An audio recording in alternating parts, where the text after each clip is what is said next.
Alam mo ba kung sino siya? Siya ang bagong may-ari ng Maka Academy. Siya si Mr. Carlito Mendez. Sir, pasensya na ho talaga.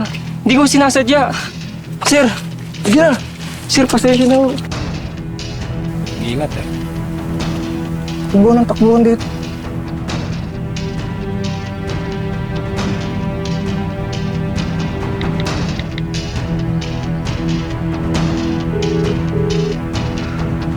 Silvia, natanggap mo na ba?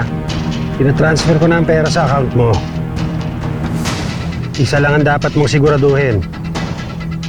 Ang hindi na makalabas ng kulungan si Chinchin. Linisin mo na ang dapat mong linisin. Lahat ng basura dyan, Silvia, itapon mo na. Oo naman. Akong bahala. Sisiguraduhin ko na walang makakapagturo na may kinalaman tayo sa kidnapping para masira si Chinchin. At pagkatapos nun, edi yun na yung Maka.